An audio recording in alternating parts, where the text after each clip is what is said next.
YSRTP అధ్యక్షురాలు YS Sharmila కీలక ప్రకటన చేశారు. త్వరలోనే పార్టీని కాంగ్రెస్ లో విలీనం చేయబోతున్నట్లు పార్టీ నేతలకు తెలియజేశారు.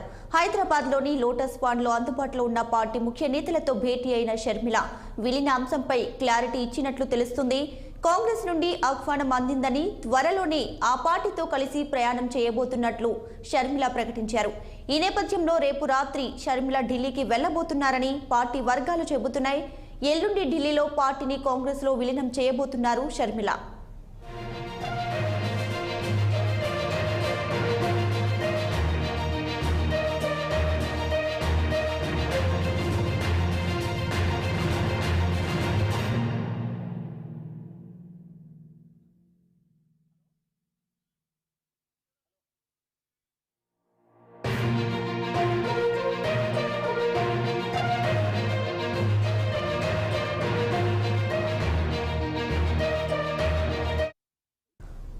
షర్మిల అయితే తన పార్టీని కాంగ్రెస్ లో విలీనం చేయబోతున్నట్లు ఒక కీలక ప్రకటన చేశారు. ఇక దీనికి సంబంధించి పూర్తి డీటెయిల్స్ ను మా ప్రతినిధి కృష్ణ అందిస్తారు లైవ్ ద్వారా.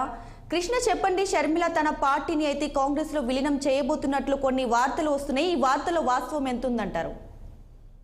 దీపిక, మరి కాసేపటి క్రితమే ఏదైతే వైఎస్ షర్మిల వైఎస్ఆర్ కాంగ్రెస్ పార్టీ తెలంగాణ రాష్ట్ర అధ్యక్షురాలు ఉన్నారో, మరి కాసేపటి క్రితమే ఏదైతే లోటస్ పాండ్ లో జరిగిన సమావేశంలో అయితే తన ఒక పార్టీ యొక్క నాయకులు అయితే ఉన్నారు వారందరితో కానీ కార్యకర్తలు అందరితో కానీ మరి కాసేపటి క్రితం సమావేశం అయితే లోటస్ పాండ్ లో ఏర్పాటు చేశారు.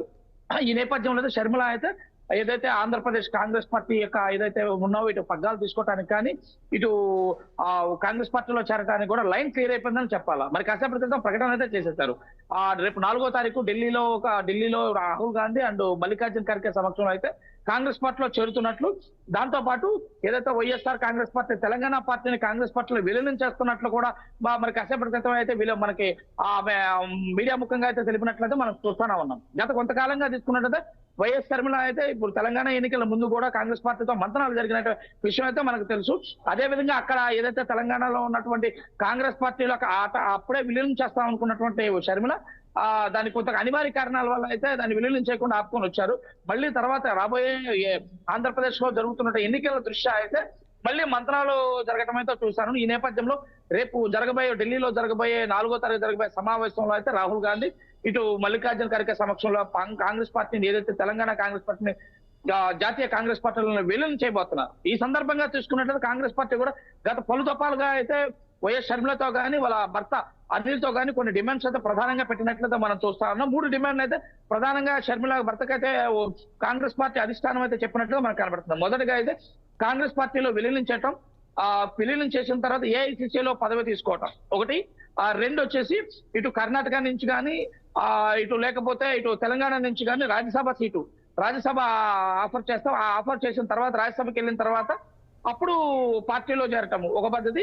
3వది వచ్చేసి ఇప్పుడు పార్టీని విలీనం చేసినంత ఆంధ్రప్రదేశ్ కాంగ్రెస్ పార్టీ పగ్గాలు తీసుకుంటాం. ఇలా 3 డిమాండ్లు అయితే వైఎస్ఆర్ కాంగ్రెస్ పార్టీ తెలంగాణ పార్టీ ఉన్న షర్మిలాకి అయితే 3 డిమాండ్లు పెట్టినది మనకు ప్రధానంగా తెలుస్తుంది. ఇప్పటికే ఇప్పుడు ఆంధ్రప్రదేశ్ అధ్యక్షులు గిడుగు రుద్రరాజు కూడా దీన్ని కన్ఫర్మ్ అయితే చేశారు. షర్మిల పార్టీలోకి వస్తుంది, ఈ విషయం మాకు ముందే తెలుసు. ఆ షర్మిల వస్తే మేము తప్పకుండా పార్టీని ఆహ్వానిస్తాం, పార్టీ బలోపేతానికి కృషి చేస్తాము. రాబోయే 2024 ఎన్నికల్లో కూడా కాంగ్రెస్ కి పూర్వవైపు తీసుకొస్తాము. ప్రధానంగా ఆంధ్రప్రదేశ్ కాంగ్రెస్ పార్టీ అయితే ప్రధానంగా జాతీయ స్థాయిలో ఉన్న పార్టీ అయితే ప్రధానంగా ఆంధ్రప్రదేశ్ కి అయితే కొన్ని డిమాండ్స్ తో అయితే మేనిఫెస్టోలో పెట్టబోతున్నారు. ప్రధానంగా తీసుకుంటే ఏదైతే బైఫర్కేషన్ కి ముందు ఇచ్చినటువంటి ప్రత్యేక హోదా అంశాన్ని కూడా ప్రధానంగా అయితే దీంట్లో మేనిఫెస్టోలో పెట్టి షర్మిలాని ముందుకు పెట్టి రేపు రాబోయే ఎన్నికల్లోకి వెళ్ళాలని చెప్పేసి ప్రధానంగా అయితే దృష్టి పెట్టినది మనకు తెలుస్తుంది. కృష్ణ, ముఖ్యంగా ఇప్పుడు షర్మిల ఏదైతే నిర్ణయం తీసుకుందో తన పార్టీని కాంగ్రెస్ లో విలీనం చేయబోతున్నట్లు, దీన్ని ఆ పార్టీ నేతలు ఎలా రిసీవ్ చేసుకున్నారు? ఇప్పటికే పలు దఫాలుగా అంటే ఇటు ఆంధ్రప్రదేశ్ రాష్ట్ర అధ్యక్షులు గిడుగు రుద్రరాజు కానీ మాజీ రాజ్యసభ సభ్యులు కేవీపీ రామచంద్రరావు కానీ వీరిరువురు కూడా గతంలోనే అనేక పర్యాయాలు మీడియా సమావేశాల్లో కూడా షర్మిల వస్తే బాగుంటుంది, పార్టీకి పూర్వం వస్తుంది, వైఎస్ రాజశేఖర రెడ్డి గారి యొక్క కుమార్తెగా ఈ రాష్ట్రంలో మంచి గుర్తింపు ఉన్న కుటుంబం అది, మాజీ ముఖ్యమంత్రిగా ఉన్నారు. దాంతో పాటు షర్మిల వచ్చేటం వల్ల ఆంధ్రప్రదేశ్ లో ఉన్న కాంగ్రెస్ పార్టీ బలంగా పుంజుకుంటుంది. దీంతో పాటు ప్రధానంగా తీసుకున్నట్లయితే ఏదైతే వైఎస్ఆర్ కాంగ్రెస్ పార్టీలో ఉన్నటువంటి కొంతమందికి ఎవరికైతే దాదాపు 60 మందికి వైఎస్ఆర్ కాంగ్రెస్ పార్టీలో అయితే సిట్టింగ్లకైతే సీట్లు ఇవ్వకుండా అయితే ఒక నిర్ణయం తీసుకున్నారు. ఈ అసంతృప్తులు ఎవరైతే ఉన్నారో ఈ అసంతృప్తుల మొత్తాన్ని కూడా మళ్ళీ కాంగ్రెస్ పార్టీలోకి వెనక్కి పిలవాలి. ఎందుకంటే వీరంతా కూడా కాంగ్రెస్ పార్టీ నుంచి వైఎస్ఆర్ కాంగ్రెస్ పార్టీకి వెళ్ళిన నాయకులు కనుక వీరందరినీ కూడా మళ్ళీ వెనక్కి పిలవాలి. పిలిచిన తర్వాత వీరందరికీ కూడా మళ్ళీ ఆ శాసనసభ స్థానాలు ఇచ్చి వీళ్ళందరినీ గెలిపించి మళ్ళీ కాంగ్రెస్ పార్టీకి పూర్వవైభవం తీసుకురావాలి.